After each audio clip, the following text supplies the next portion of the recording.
thank you all for being here. And on behalf of PEN and the 3,400 writers, translators, editors that are PEN, it's a pleasure to welcome you to the 7th International World Voices Festival. I want to take a moment and thank all of our sponsors, which include the Standard Hotel in New York, the High Line, and of course Scandinavia House, and urge you to still come to the many more events that go between now and Sunday's closing talk. We're on the web, and this festival commemorates the 25th anniversary of the 1986 PEN Congress. I also want to let you know that there will be books for sale outside, and remind you to, of course, turn off anything that might make a noise. Before I introduce the guests, I also wanted to say that I remember quite distinctly when we thought up the idea of this festival, and the real impulse behind it was the realization that there was very little literature from other countries that was translated into English, and there was an enormous amount of our literature that appeared all over the world, and really trying to make an effort to both bring that literature into this country, but also to bring the authors into this country, and to really talk about all the levels of what does it mean to be a writer, and what does it mean to be a reader. And I think as our world becomes increasingly globally interconnected, to talk about both the connections and the differences. So today we're going to talk a little bit about translation. And let me just introduce you very briefly. We've got bios in your program, but we have with us today, and everyone hopefully will identify themselves, Andrej Blatnik, and Emmanuelle Ertel, Asaf Schurr, and Sandro Veronesi. So all of the gentlemen are actually have functioned as translators, and also really are writers and novelists and critics, and working in film and doing all kinds of different things. And Emmanuelle is primarily a translator and a French language professor and historian, is that correct? Yeah, French literature. Literature, yes. That's right, correct. Yeah. So I thought that actually the thing I would like to begin with today was hearing a little bit from everybody about their relationship to work in translation. You know, I was thinking for myself about when did I first realize that I was reading or being read a book that had actually been written in another language. And I think for me it was actually The Little Prince and other books that came back from my family in France. But I'm curious to hear everybody's sort of evolution to how they came to even realizing there was such a thing as translation. And then we'll go on from there. For me? Yes. Because we're making eye contact. Well, I always think to what Peter Handke said. I don't know now Peter Handke, where he is. I don't read anything about him since. He's still alive. He's still alive. Yeah. And writing. And writing. And fight with us. Yeah. Okay. But he was one of my juvenile preferred authors. And I remember he was quite young, but he was well translated abroad, and he wrote something, I don't remember where, in a magazine, about meeting with his French translator. And he told that promenade in Paris, and he explained very well that he was jealous of this guy, because he was realizing by walking with him and talking with him in his own language, in German, that he was writing exactly the same books he wrote, but without concerning about structure. Mm-hmm. That was his personal concern. Right. So it was a confession of being uncomfortable as an author, and probably much more comfortable as a translator, if the book was exactly the same. Mm-hmm. And I always kept this with me, even when I started translating myself, or I started to be translated myself. Because when I started translating Fear and Loathing in Las Vegas, it was main job as a translator in Italian. I remembered exactly the Peter Handke page, and I told myself, now I am the guy Peter Handke is jealous of. Probably not, that's not the case of Hunter Stockton Thompson, but he was still alive, of course. But if we ever meet, we can share some drugs or something and become friends. But anyway, I am writing a wonderful book, and I have not to concern about structure. Probably Hunter Thompson too didn't have any concern about structure of that book, but I started thinking I was privileged, in a privileged role, because I was translating a wonderful book that I would have written if I had the gift of doing that and the physique for resisting all those kind of drugs. And he was really hard. He was bearing, I don't know. And I went on, and it was very hard. It was very hard because it was unpublished in Italy. We are talking of mid-90s. And I had to translate, but also to explain who Spyro Agnew was. So probably, and so on, there's plenty of references, politics and science and show business that had to be explained, but I didn't want to put notes, because I didn't like, and I don't like, notes by the translators. And so I invented something that was a second small book that was published in an appendix. It's called Little Psychedelic Encyclopedia. And I asked 20, 25 authors that were writers, but also film directors or musicians or friends, to write, just like a dictionary, the voice of Spyro Agnew, or all the drugs that were mentioned, that were doses explained by a friend of mine who was a famous counselor, and we had this as I felt this in my privileged position of writer without structure, that it was my duty not only to explain who Spyro Agnew was. I insist with Spyro Agnew because it was in alphabetical order, and he was the first one of the encyclopedia. But because I didn't want the reader was unaware of all the references that were really giving all this energy to the text. It was a text that was not so literary, but it was intense in all directions. So when I finished this job that was double intense, because I had to deadline my friends to give me back unpaid their 4 lines or probably 2 pages definitions. So I had really to work hard translating and stimulating.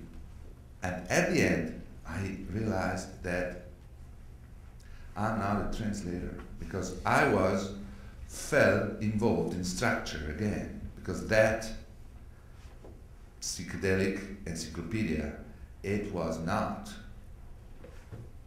a translator work job. It was an author job.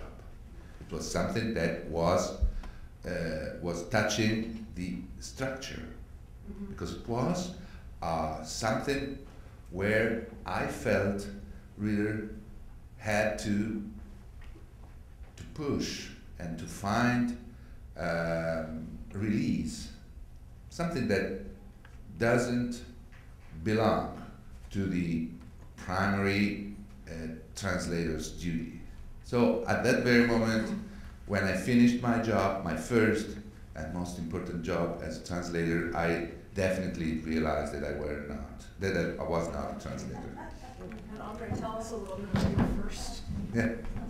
Well, my story, how I came into translation, is not so much personal, I fear, it's rather more social.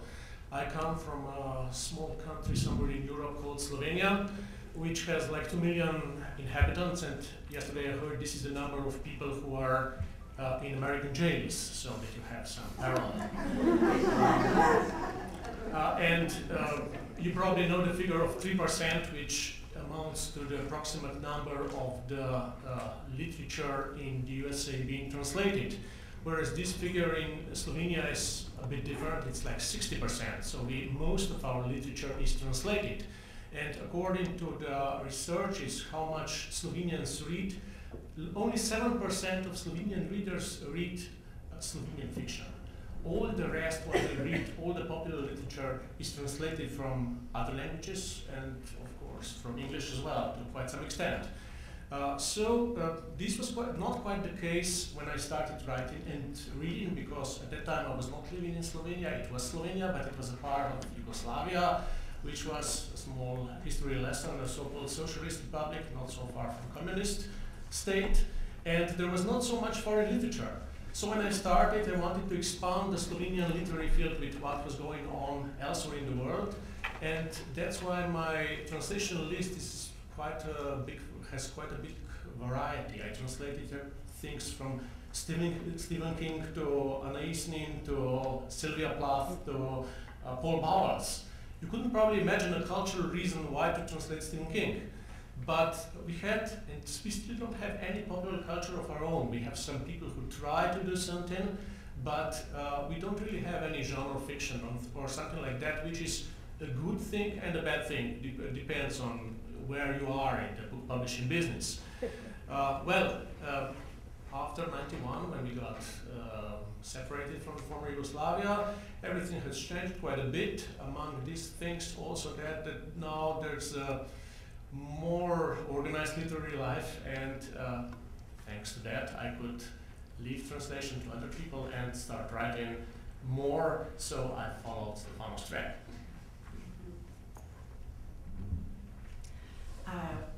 Well, as AM said, I'm the odd one here because I'm just a translator. I'm not a writer.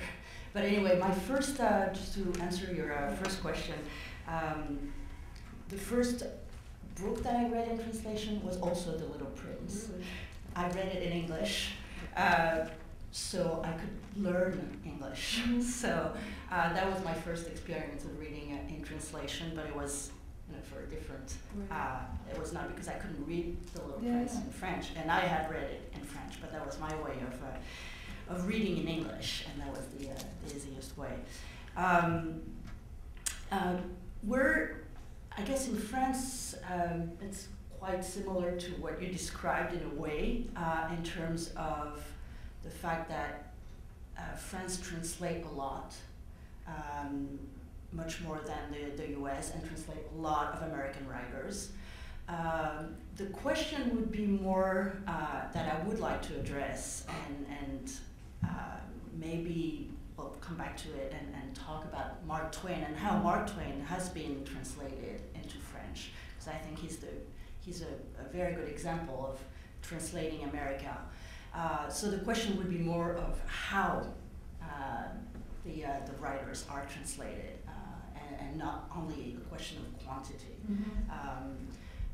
And in that, I mean, I think that France, for all that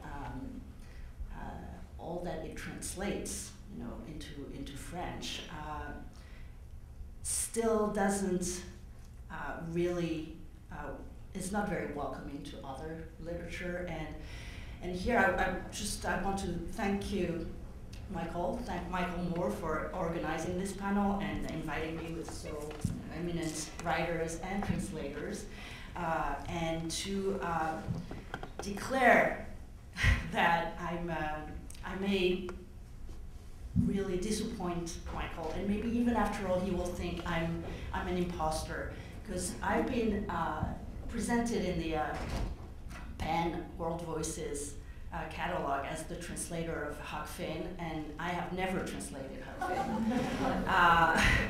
I mean, yeah, there's still time. It's been translated numerous times into French, and I would be very, very willing to talk about that and of how it has been translated into French.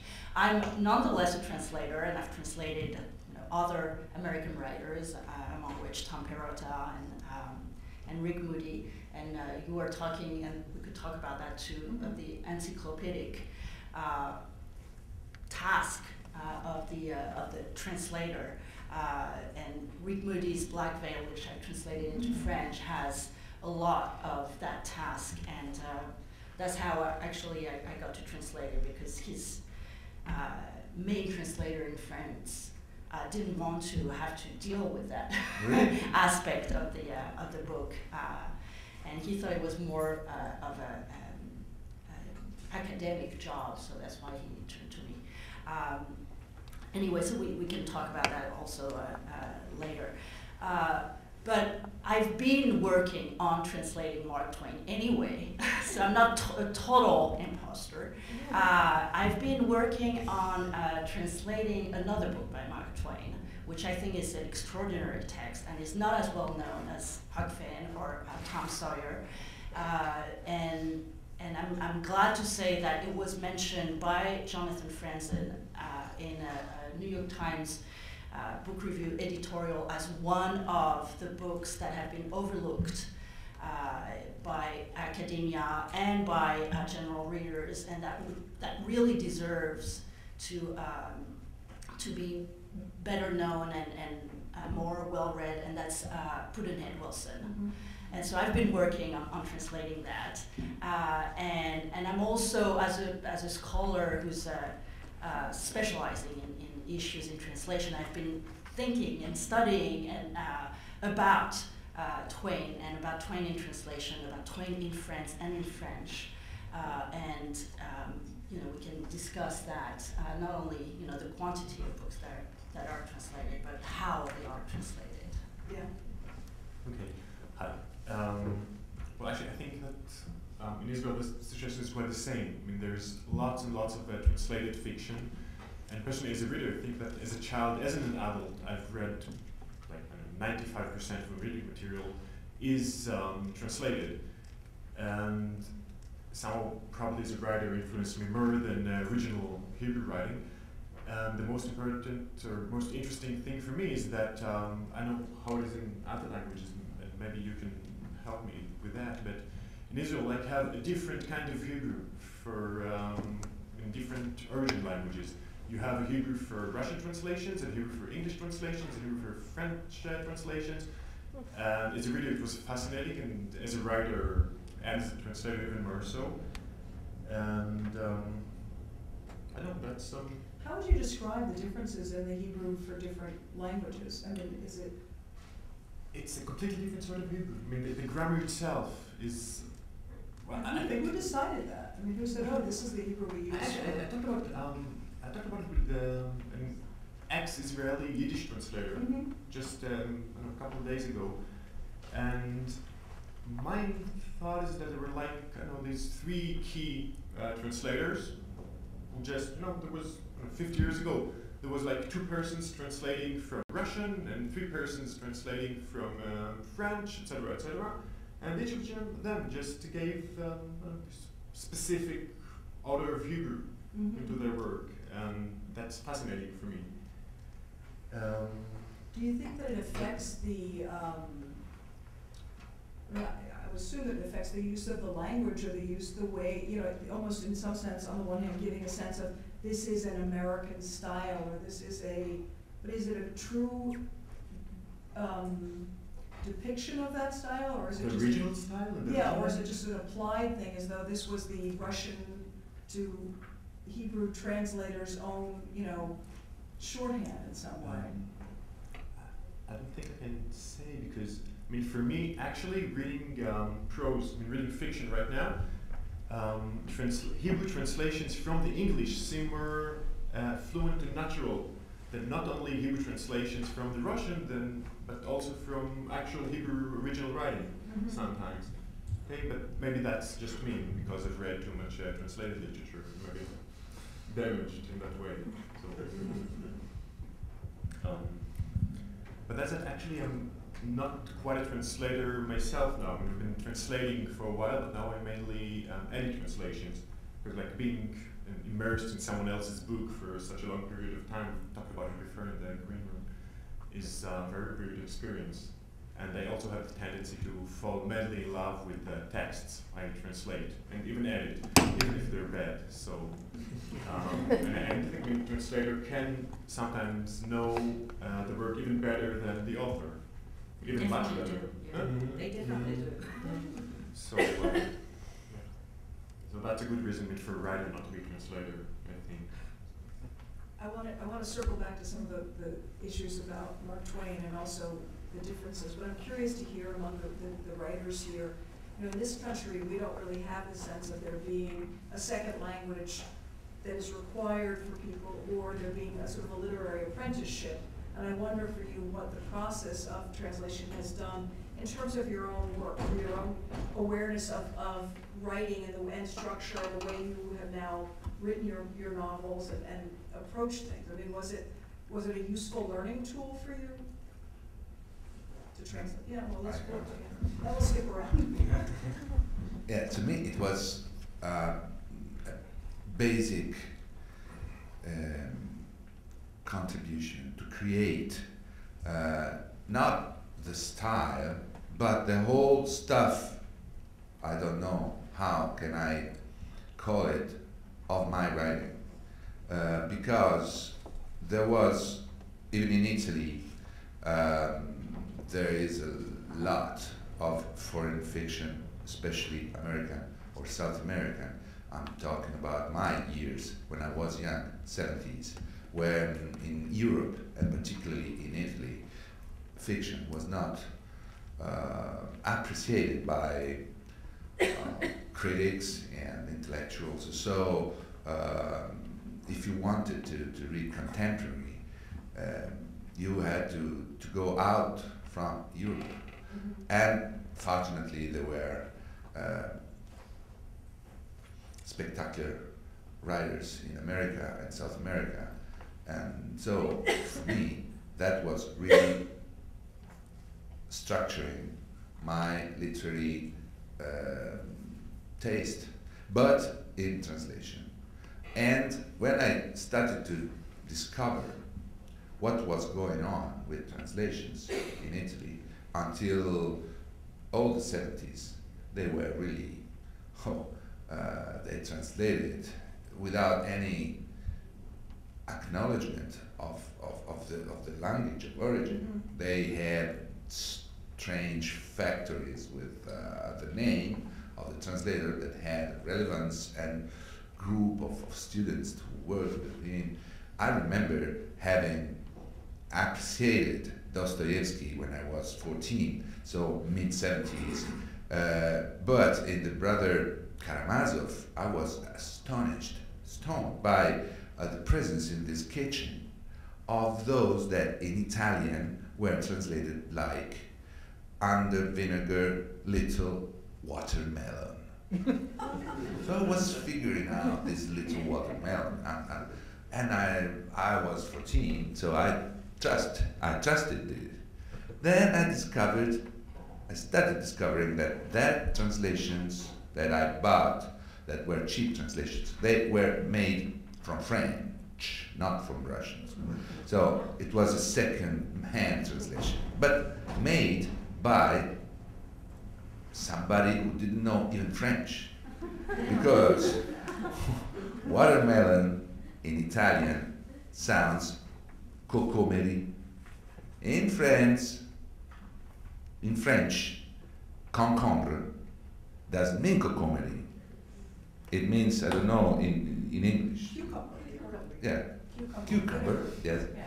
So I understood that I should, not probably Russian, but I should accelerate the process of reading directly in the language, because I was carrying with me a Dostoevsky fantasy of this little watermelon that doesn't mean anything, you know? So I was structuring myself as a, I don't say as a writer, but as a reader, with a situation that was not under control, totally under control. So I studied languages just with the aim of being able to read my favorite authors, or some of them, in their own languages. That means French, Spanish, and English. No other aim at that time. Now I use my acknowledgement in foreign languages for different purposes, and probably reading literature in original language is not the first. But at the time I was studying just because I didn't want to meet any other little watermelon and vinegar in my life. Andrej, what about you? Back to your question, I think, definitely translation can somehow change your writing, since every reading can change your writing, and translation is the closest of all the readings. But it's also the other way around. I luckily skipped that because I didn't translate that much. But it's also the other way around. I used to work for editor like 25 years, and I've noticed that there are quite a few writers who translate sometimes in the process of translation their own writing influences the end result, the translation. For example, we had a very good poet who was translating an anthology of South American poetry, which was consisting of 25 poets, but they all like somehow sounded the same. So this is a problem sometimes. Yeah. So this is something that doesn't really happen with professional translators only, I think, or you don't notice it because you don't know their own particular style. The other thing is that as an editor, you need to choose the right translator for the right writer, which is sometimes quite a problem, because between small languages, I mean, you don't have that much choice. There are quite a few languages from which we can translate only through one person into Slovenian, smaller language. But I mean, to call it small language is still big. It's very small. One thing that's also very interesting is that now I can see the translation thing from another viewpoint. Now I see my text being translated into other languages, and they see that the text somehow shift, because the translations bring the local cultural tradition within the site. And sometimes some things work, sometimes some things do not work. Here is, I mean, everything has to be taken into account. And sometimes it's very strange that the not so good translation by academic standards receives very good market response. For example, we had in former Yugoslavia, there was a huge fan base of the late American writer Charles Bukowski, who was translated into Serbian by a very famous Serbian poet, and everybody was so excited about this Bukowski. His writing was so baroque, everybody said. Well, I read Bukowski in English, it was so far from baroque as possible. This guy was really making it up. I mean, then when I came to the books, he was just letting his imagination flow, and it was really wild translation. I mean, nobody would, not a serious editor would publish it, but it had a big market impact. It sold in tens of thousands, which was a lot in their times. Great. I think that, well, as a writer, naturally, whatever you read affects you. Not only what you read, but the TV you watch, etc., but things you read do have a great impact. And personally, as a translator, as an editor, I'm a much more careful reader. Yeah, I pay closer attention, but actually, I really can't say if it affects my writing, because I see that when I finish writing a novel and then go back to it and reread it after a week or a month or something, when coming to edit it, I usually find that I echoed something that I've read like 20 years ago, maybe as a child or something. So to see how things like translate or edit now affects me as a writer, I'd probably have to wait like maybe 10 or 15 years and then like see it pop up. But what it does, it just makes you see, I think again, how problematic language is. I mean, how strange it is that you can write a book and let alone translate it. And then again, how surprising it is to me to see that it works. It's like a miracle that even bad translations can work, which surprises me over and over because there's lots and lots of bad translations. But I don't know, they do their job. So very strange. They do some kind of job. Not Yeah, exactly. I mean, Day job. yeah, I was going to say, I mean, once again, I will disappoint my hoping, because I was hoping that I could tell you that Mark Twain was a big influence on French writers, but he's, I mean, as much as I can, as I, regret it, he's not, and that's because of the way he has been translated into French. And the way he has been translated into French is that, I mean, it may be surprising to Americans, but Twain is almost solely considered in France as a children's writer. And he's published as a children's writer in children's series. And the big, I mean, one of the main consequences of being treated as and only as a children's writer is that all the vernacular, all the dialects are basically suppressed in every translation of Twain into French. So, I mean, what does remain of Twain, and how could he influence French writers when he's translated like that? And it's from the very beginning, and to me it shows, and we would have to go back to the first story that was translated, the first story of Twain, which is, I'm sure you know of it. It's the celebrated Jumping Frog of Calaveras County, but it was first, I mean, when it was first published, it was called Jim Smiley and His Jumping Frog, and it became celebrated and notorious after a long story that I can tell you if you're interested, but and it's I think it shows how French translations are, the history of French translations are more a history of domesticating the foreign rather than actually letting it express itself in French.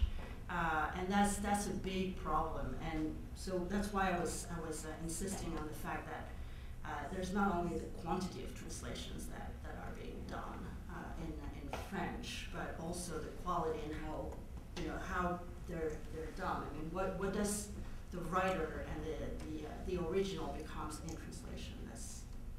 I find that fascinating because it goes to also what you're talking about needing to make the encyclopedia, about how do you translate a book, and this I would love to hear a little bit about the translation of a bell jar, because how do you take a book that is so specific to a place and a time and a culture, and on the one hand, make it relevant in another place, time, and culture, and not completely abuse the original?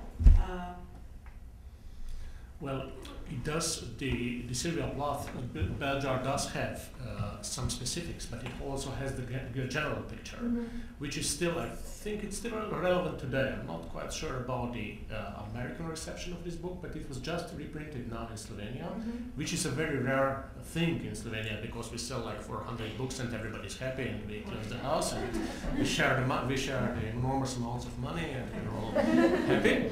But it was reprinted and it had big response again, not only among the girls who are in their 16th, 17th year, but one thing that helped this is also the afterword, because we have this tradition that we, with books that are not necessarily just popular fiction, but like quality literature. We also published some afterwards, some essay accompanying the book and explaining a bit of the surroundings, which would also be, which is also very useful for the books that come from completely different culture. Maybe American publishing industry should take on this idea and help the translation. Well, that's interesting. We actually, a lot of the books that are in translation often, that now the tradition or the new tradition is to have, you know, a popular American writer to write an introduction to sort of, you know, set the context and give a little bit of the sense of it.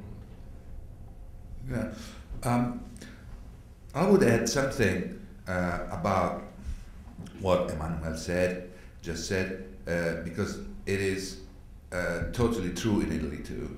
And I can put the example, that's something that when I was translating myself, I kept in my mind, that I had to be very, very careful what kind of Italian or what kind of style I would have taken from the original. It's the case of John Fanti. John Fanti, I know he is not totally considered here in the United States as a fully American author. It's mostly imprisoned in ethnic Italian American. But the fact is that for Italians, it should have been the perfect American author, because he's epic, just like Faulkner, but he has this, his personal gods are in Abruzzo, in a small place called Torricella Peligna, that is his paradise. In all his novels, and they are Italians, Arturo Bandini, his father, and everything. But when he was first introduced in Italy, it was in 1941, a legendary anthology during the fascism, so it was sort of clandestine, made by Bompiani Editore and cared by Vittorini, that was one of the most important intellectuals in Italy and communist and related with the European culture in a period in which Italy was suffering and was a little isolated. And he personally chose and put John Fanti, who was really young at that time, the last of the anthology. The anthology was from Edgar Allan Poe to John Fanti. All the American writers translated by Italian authors. He translated himself the beginning of Wait Until Spring, Bandini, and he destroyed John Fanti for 40 years, because his translation is totally the opposite of John Fanti's, because first page there was a blaspheme in Italian, but it was blaspheme. So in the American edition, the blaspheme in Italian, pronounced by his father, the father of Arturo Bandini, was not so shocking because it's in another language. He was supposed to keep it. It's a real blasphemy. He put it off. And then he changed his language, just like he was a 19th century author. So when I discovered John Fanti, I didn't discover it in Italy. I discovered it in French, because Charles Bukowski wrote about him. He discovered him at the Los Angeles Public Library and wrote, "This is my author." And French, they were free and they were really first hand. We just had John Fanti translated, and it didn't go. In France, it wasn't published. They published John Fanti. I remember probably it was, I don't remember the publishing house, but yeah, and it was a success.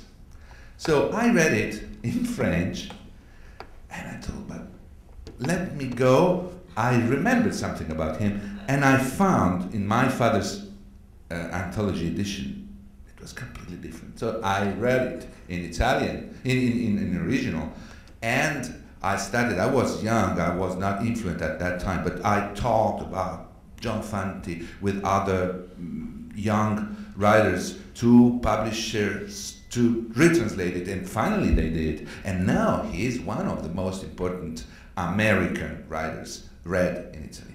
So this is really, really true, the way how it is translated. And sometimes it's the main author who goes to translate and to present someone else in his language who create the damage, because he brings his own vision. Vittorini was a communist. He was a political, not at all anarchist, just like John Fante. So he changed the real core of and destroyed it. So, you know, we have really to be very, very careful with this. And what I noticed in my personal, irrelevant perhaps experience is that in the United States, since you are young in translation issues, because we can state that American and Anglophone literature can be considered autosufficient. So translations are really exceptions. But when there are translations,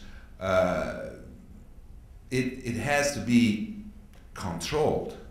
And it's happening now in your translations, even with the book of mine, what was happening to the little watermelons in Italy 30 or 40 years ago, because to translate, not for incompetence, but to change, to edit, to keep it better, to politically correcting, there are now behaviors of some translators in English, not the here present Michael Moore, that is totally the opposite, and I'm proud of having him as a translator for my last novel, but others who are allowed by publishers to change, to cut,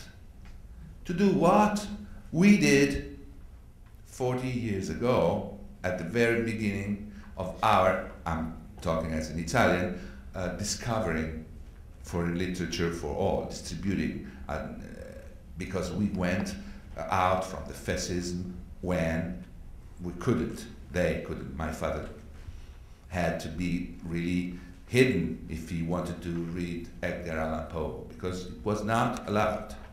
There was the autarky, and Americans and English, they were enemies, even before the war.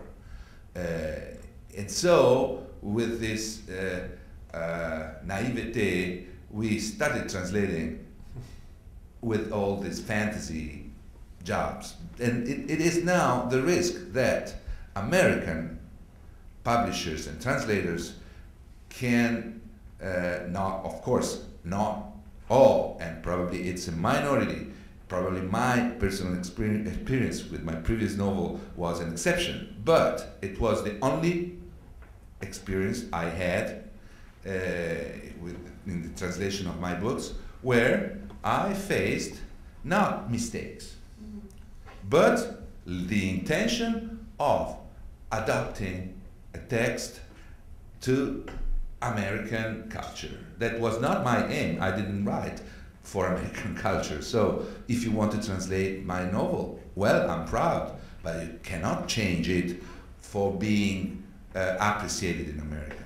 And this is something that means that you are young in this issue. You are dealing for the first time, historically, with the influence of other authors. And for me, it is really important to ask the translator more than the authors. If there is a decalogue, if there is a text that forms translators with rules that are shared by everybody, because now in Europe there is, in Italy there are better or worse translators, but nobody even think to to make a text better with his own changement of something.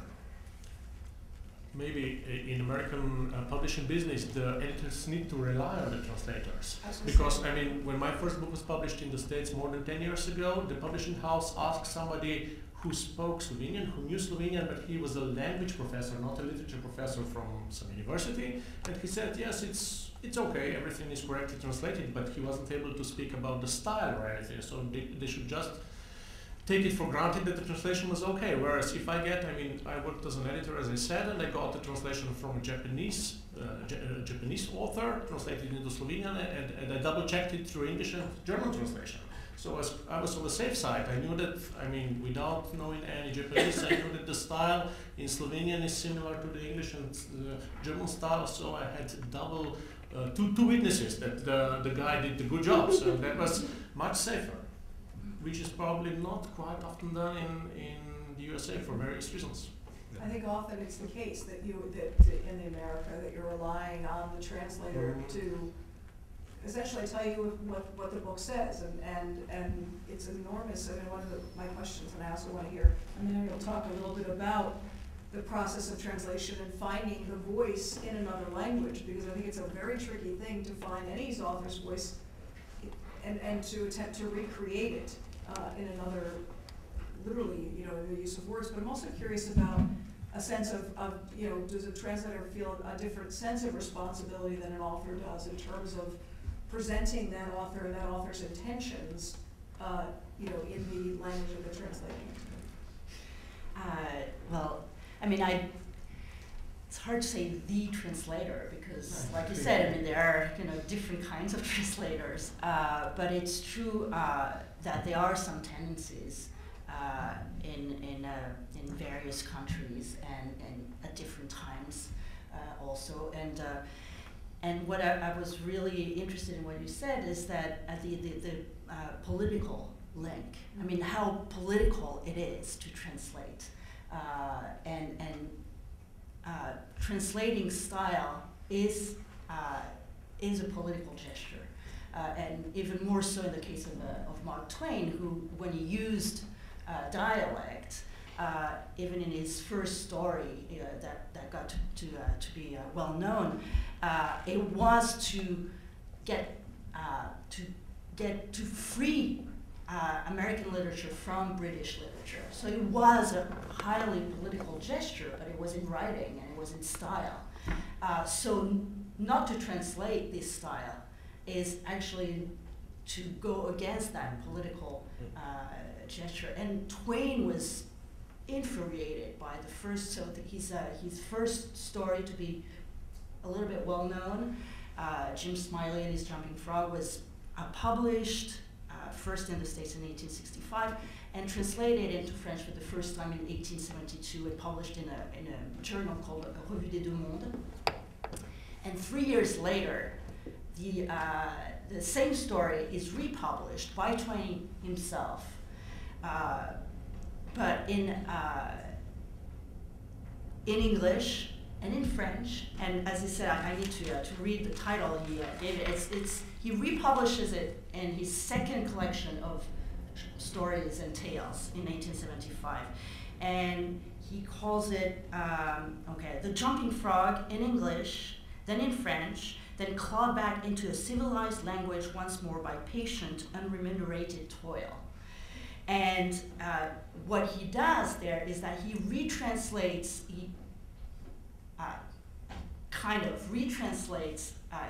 his own tale from the French into English. And here, if I may just read a small passage so you can hear what this pseudo translation by Twain sounds like. This Smiley had an animal which the boys called the nag of the quarter of hour, but solely for pleasantry, you comprehend, because, well understand, she was more fast as that, and it was custom of to gain of the silver with this beast, notwithstanding she was poussive, cornard, always taken of asthma, of colics, or of consumption, or something of approaching.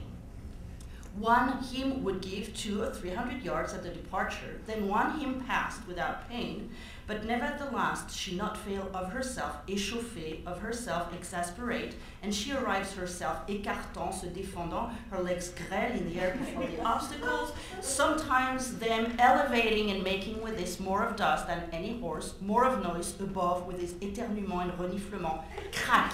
She arrives then always first by one head, as one can it measure, and it had a small bulldog, who to him see no value, not a cent. One would believe that to bet against him it was to steal, so much it was ordinary.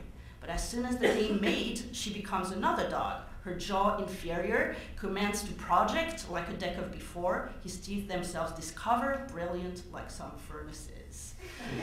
And that was, I mean, Twain's answer to that translation of his tale that was in proper classic French, and I'm not even sure that Twain could read French, but he was, he was aware that something essential had been, abused. You use the word abused, in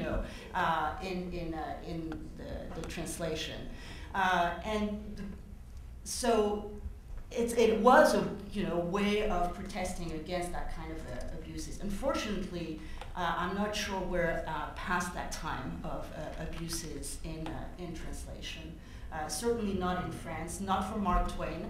That's why I really think I should retranslate Mark Twain, even though I haven't done it yet, because there's still this trend in France of, even if it's not as obvious as it was at the time, of really domesticating that Twain and of making him, a writer that he was not. And it's hard, and I was hoping that in Italy, I don't know how Twain is translated in Italy, but in Italy there are still dialects that exist, and in France it's much more difficult to find, ways of at least resources that you can, use. But I'm hoping that France is starting to open itself to at least, even if reluctantly, to the francophone, the so-called francophone world, and I think there are resources that we could use in different kinds of French. I was thinking of Acadian French or Cajun French, or I mean there are other French, but French. The French writers, the French translators, France in general, French publishers would have to accept that there's not only one French language, and that there's not only one way of writing in French, but it's not completely. Asaf, can you talk a bit about your relationship to Twain? You also have I'm fascinated because it's funny to say. I mean, I shouldn't say this, but it's so not in many ways part of contemporary American conversation, except for probably John Francis' comment. But it's interesting and fascinating to hear all of a sudden a rush of Twain. Okay. But just for that, I want to say something about also about Hebrew in this. I think the problem was, at least with Hebrew, like 15 years ago, that we don't have that many registers. When you either 20 years ago, you either wrote like really literal language, or just something almost unreadable. Okay. So the question of having many registers is really something we developed. I mean, so if any of you reads Hebrew, so it's really something fascinating to look at. And about Twain, actually my second novel, the one that was translated to English now, has inside of it a prison guard who relates his sad and amazing life story to one of my characters. And it's the story of Huck Finn. Okay? And the funny thing is that I use it almost word in word from the old Hebrew translation, okay, the one I grew up on as a child. And funny enough, nobody recognized it. Nobody. And I quoted.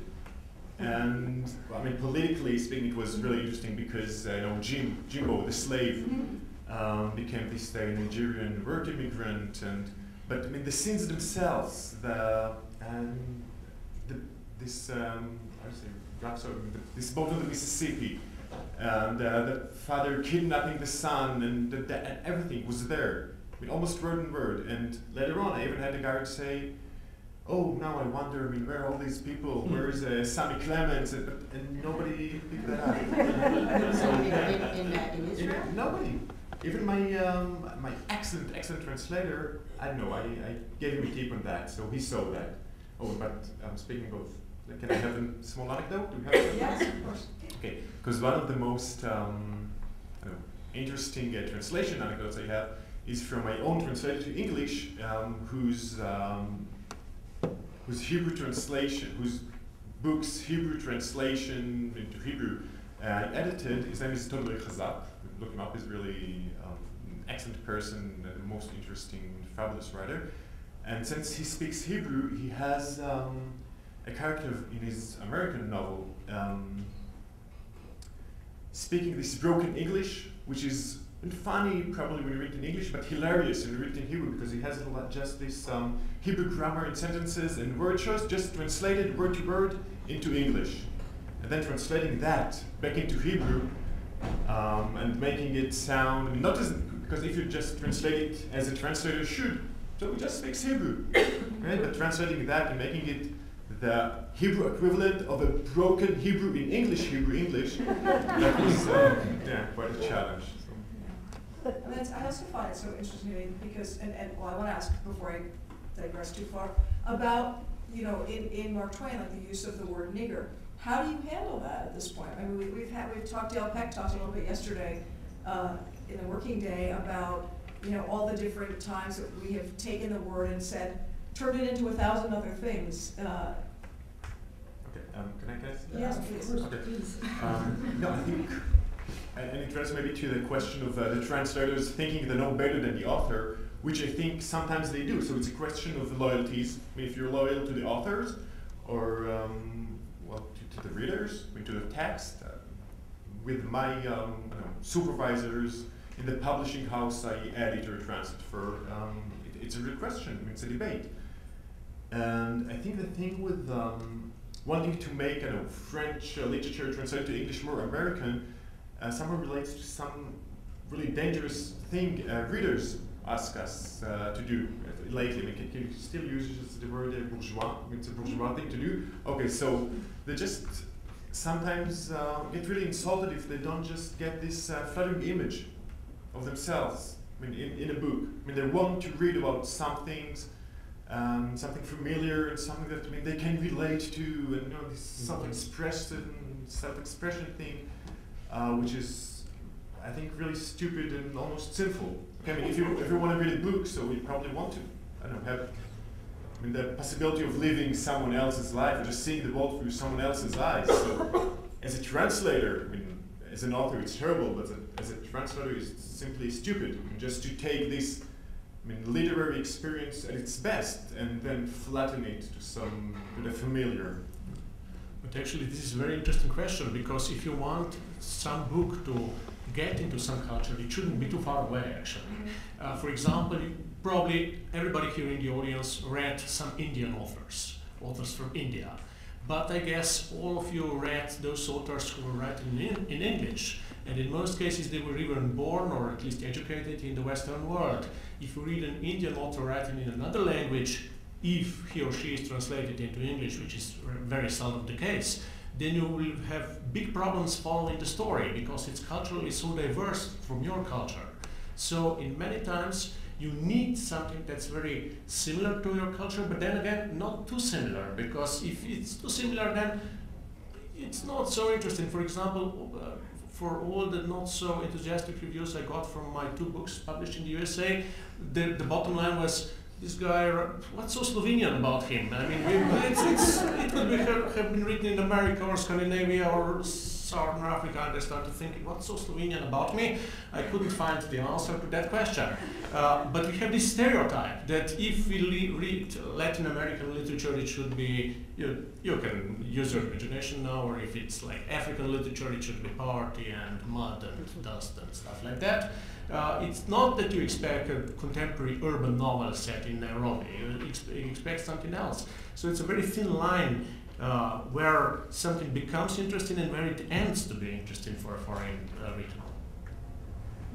I want to take a minute and ask people if they have questions to start getting them ready, and we'll So you've read Huck Finn in Hebrew when you were a kid, and has there been any other translations, retranslations of Huck Finn?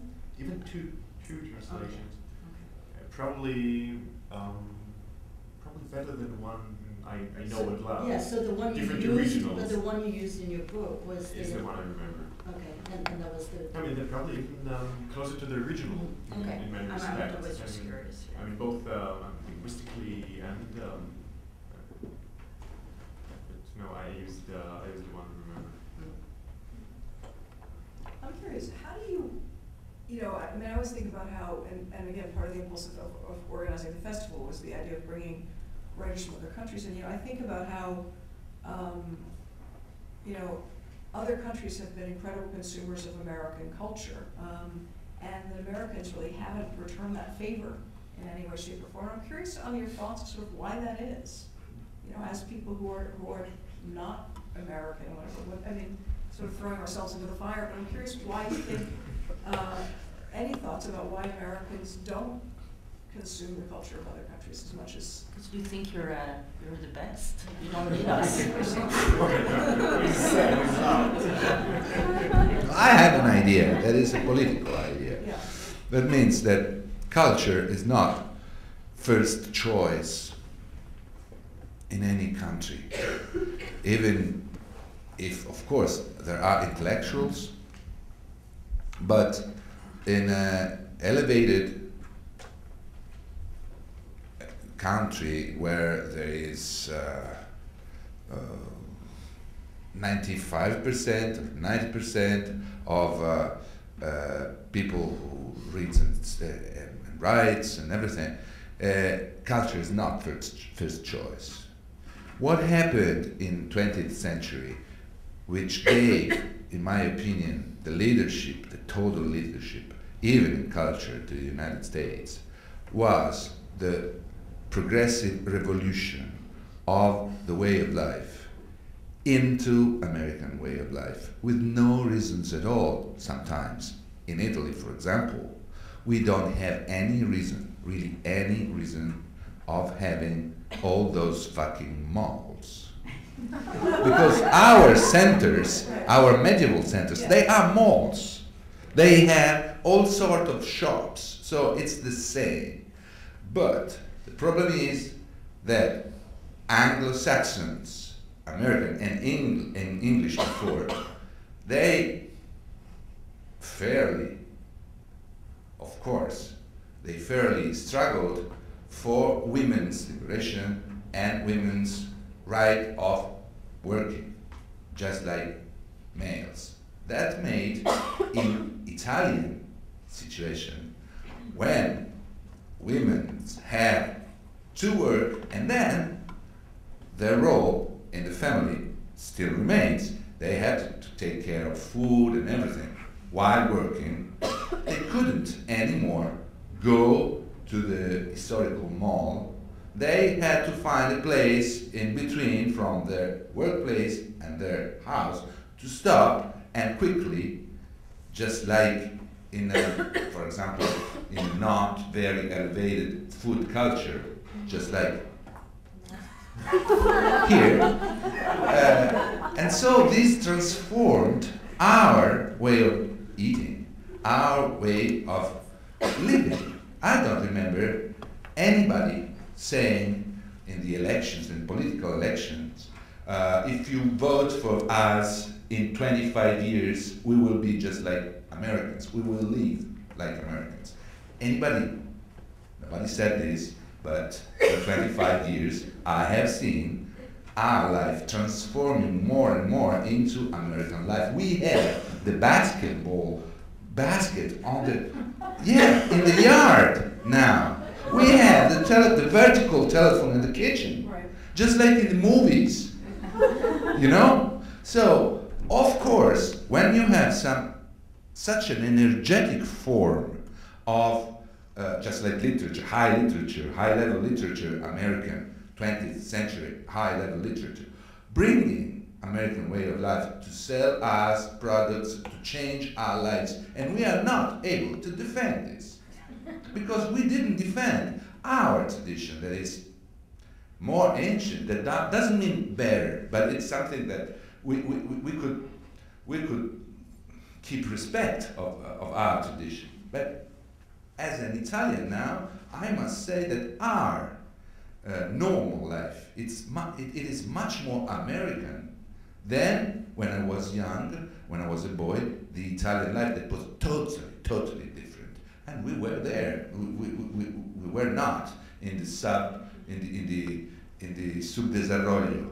We were in the lucky part of the world with our life. So for me, the great success of American culture is a consequence, but in a loop, it starts to be also a reason of the, for example, the car. The car, having invented the car, changed totally the form, the structure of cities, because suburbs, before the invention of the car for everybody, were related with the downtown and not among them. With the car, we have the star map with all the suburbs that are connected as well as to downtown, to the center. This happens because there is this invention that is an American invention where there was all the place you wanted to create new towns. But we, in Europe, we had ancient, very ancient towns. And with cars now, our cities are critical, really critical, much more critical than American towns. And the model is American. I don't say that it's not worthless. Of course, cars, of course, women liberations are historical steps that had to be done. But I remember Joali Boumedienne, the Algerian anti-French, let's say, dictator, I don't know, he, after the Liberation War, he didn't want refrigerators in Algeria. One say, why? It's just what you need in Algeria, a good refrigerator. No, because to put food inside the refrigerator, you were supposed to cut it in the European way. They had a tradition of eating all together the big, I don't know, mouton meat. That is almost gone, and they have to spice it because. But all this is not possible anymore because you have to cut in portions. And this is the reason Boumedienne didn't allow for 2 years refrigerators in Algeria, and then he lost, of course, because it was so useful exactly there. But their way of eating and relation with food really did change. He was right. So, you know, when you have the techniques, when you have the innovation, the science, and America has this, and you have also the culture. And you change not only the habits, but the way of thinking and the way of living of very cultivated peoples, not only the native Indians. Right. I'm so curious to hear what others' thoughts are. I'm just guessing that. Well, first of all, maybe you guys really don't give a shit, but that's for you to say. But the other thing is, probably, I think, or myself, as someone who's read a lot of American literature, etc., but I guess most of what I read is just, the mainstream. Commercial literature of sorts, maybe better, maybe worse, but, you guys, you're so big. You have, not like a culture and a few subcultures, I don't know, a dozen cultures. That's even the literary diversity is just immense. Maybe you just don't feel like you have to go looking unless you're specifically interested in a foreign culture. And for me, if I'll just read Hebrew literature, I'll probably die. Not because it's not good, but because it's so specific. So, I don't know. I've already said what I thought. And when you said you're so big, I was thinking of Michael Moore's, not you, Michael, the other one, Michael Moore's movie, The Big One. I don't know if you've seen that, but that's, yeah, that explains it. I mean, you're the big one, and I mean, I wish it were, different, and that Americans would be more interested in publishing foreign literature. And I think it's maybe a little, I mean, it's maybe changing, and that has to do with 9/11, I think, that all of a sudden maybe the, at least, cultivated Americans all of a sudden thought, oh, there are other worlds out there, and we'd better, we should know what they are, and so maybe that, all, as terrible, as horrible as it was, may have some good consequences of opening the American mind to others. You should pay more royalties. Actually, this surprises me quite a bit, and I'll try to answer that with a little metaphor. The big difference between the literary event in Europe and in America is that in Europe, everybody's shy after the end of the event. There's no questions from the audience, ever. Whereas in the USA, there's always questions from the audience. So maybe it's time for the questions from the audience. Thank you. Michael, we'll start with Michael and we'll hop around. I guess I have to rise to the challenge of having heard my name mentioned so much. And I must be an ambitious guy, and I figured, Emmanuelle, I could either change the biography that I wrote of you, or I could change your life. So there's a contract from Gallimard waiting for you outside the door. It'll be expecting. I think Twain should be in the Playad and published by Gallimard in the Playad, and I should be Twain's translator. Absolutely. I've been on my BlackBerry, during this whole discussion, and I was not at all disappointed. I thought there's, what's good in a panel is when it produces something very unexpected. And I thought that what was unexpected, for me at least, what my takeaway is, to use a very contemporary expression that I've never used before in private or in public, I'm hearing it a lot at the festival for some reason, is first of all that you're not talking about translation as a discrete sort of separate field, but in talking about the translation of works, you're basically talking about your own national literature industry perhaps, or reading habits, but not as something separate, whereas in the United States, it does tend to be talked about separately.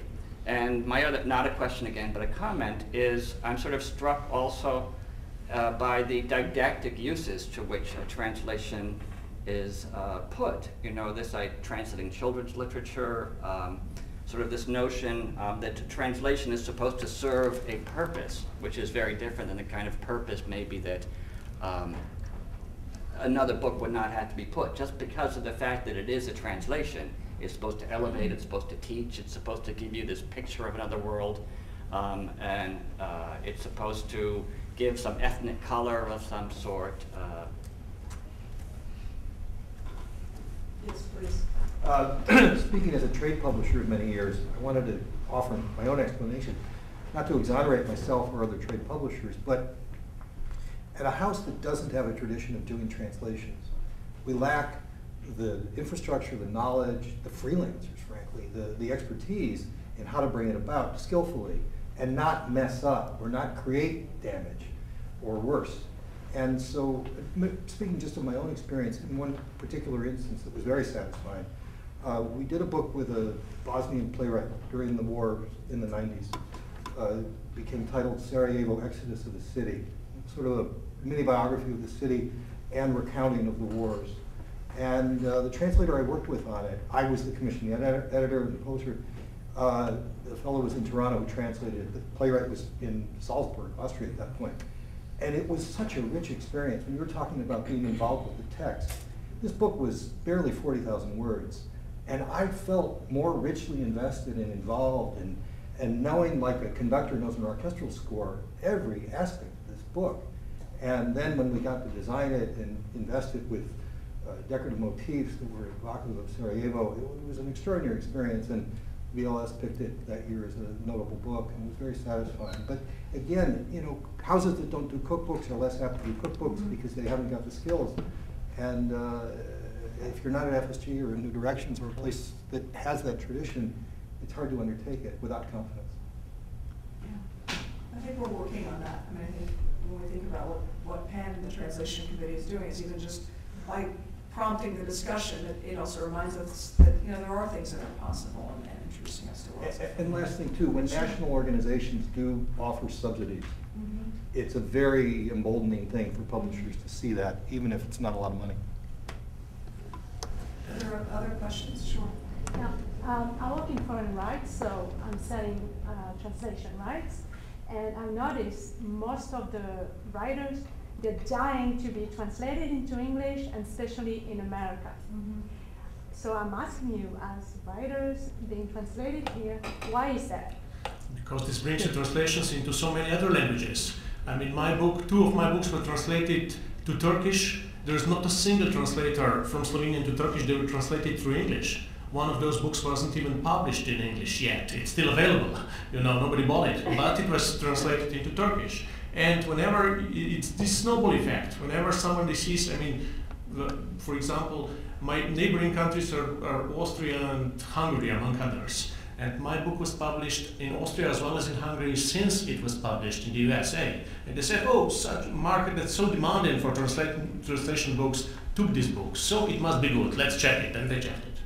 You know, on the other side of it too, I have to say, I had a book that won a literary award in Europe, and after it won that award, it was picked up by, you know, another dozen European countries.